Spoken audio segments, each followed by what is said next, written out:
Et salut à toutes et à tous, c'est Scott Adams et cette semaine on parle encore cinéma avec Everybody's Fine, un film dramatique américain, une comédie dramatique, écrite et réalisée par Kirk Jones, un réalisateur britannique. Un film de 99 minutes, sorti en salle en 2009 aux États-Unis et directement en DVD, c'est important de le signaler. Il est sorti en août 2010 en France, il s'agit d'un remake d'un film italien qui s'appelle Ils vont tous bien, un film de Stanno Tutti Bene, sorti en 1990, réalisé par Giuseppe Tornatore, je vais avoir du mal avec tous ces noms italiens moi. Sorti donc en 90, le 7 septembre 90, il est présenté au Festival international du film de Toronto.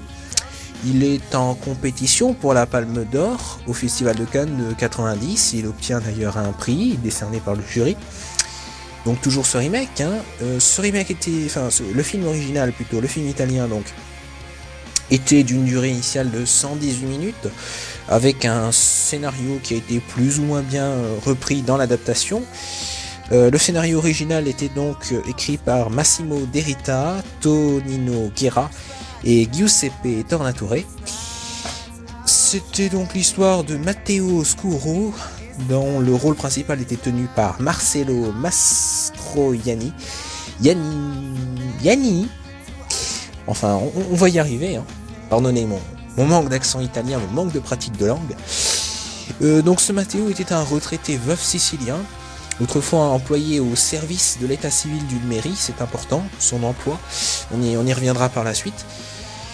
Il n'a pas été un père très impliqué dans l'éducation de ses enfants et il décide, pour renouer le contact, de les inviter pour les vacances d'été. Seulement voilà, chacun d'eux trouve une bonne raison pour décliner. Et Matteo, le père, décide alors de les surprendre en allant leur rendre visite dans leurs villes respectives, dans leurs résidences respectives. Le pitch du début est plus ou moins le même, ce qui est normal, étant donné que c'est une adaptation après tout.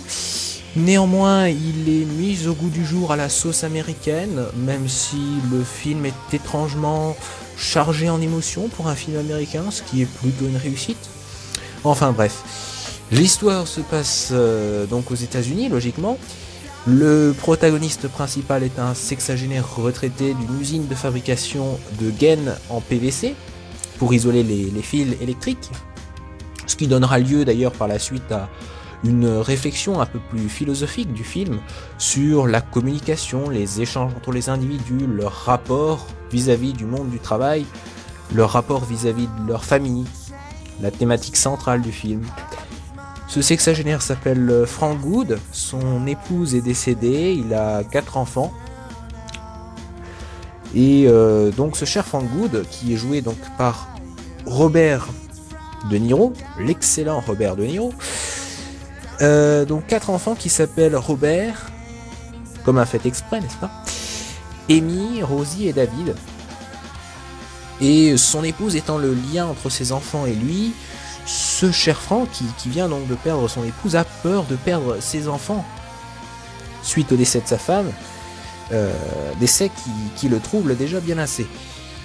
Ses enfants ne pouvant, du moins selon eux, se libérer pour venir le voir, il ira à eux, malgré sa maladie des poumons, et c'est ainsi qu'il va découvrir que le portrait qui lui était fait par sa femme de ses enfants n'est pas tout à fait au fait de la réalité, c'est le moins qu'on puisse dire.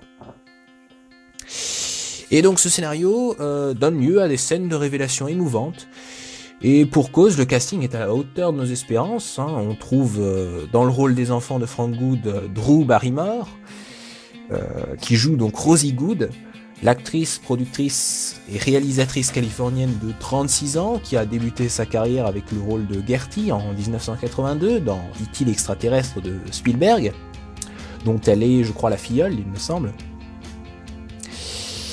On a pu ensuite la voir dans des productions telles que Charlie et ses drôles de dames en 2000, où elle incarne Dylan Sanders, ici c'est ça.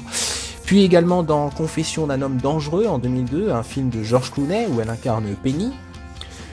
Dans ces deux films, elle donne la réplique à Sam Rockwell qui nous intéresse ici puisqu'il incarne Robert Good, donc l'un des deuxièmes enfants de Frank Good.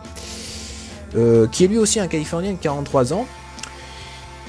Et on trouve également Kate Beckinsale dans le rôle d'Amy Good, qui apporte pas mal au film, et une actrice que je ne vous ferai pas l'affront de vous présenter, bien évidemment. Donc en résumé, ce film est un très bon film dramatique qui prend même tantôt des airs philosophiques en nous amenant à réfléchir sur les relations que nous entretenons avec nos proches, des relations qui sont bien souvent basées sur le mensonge. Faut-il mentir à ceux qu'on aime pour les protéger face aux tristes réalités de la vie? Voilà, c'est la question qui résume bien le film, il me semble.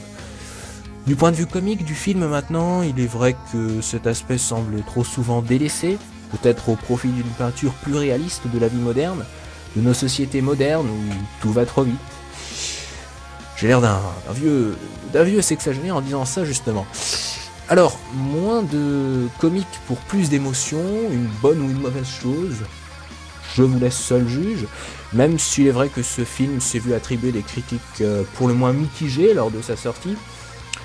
Délaissé par les spécialistes, il s'est vu néanmoins bien accueilli par les cinéastes amateurs que nous sommes, même si certains, en bons cinéphiles qui ont du temps à perdre, sont devenus meilleurs spécialistes que les spécialistes. Toutefois, j'ai envie de dire 14,5 millions de dollars au box-office mondial en 56 semaines, c'est le chiffre à retenir. Et puis, allez, quant à moi, je vous remercie de m'avoir autorisé ces quelques instants de divagation en votre compagnie, et je vous dis à très vite pour d'autres critiques avec Scott Adams, le seul, l'unique.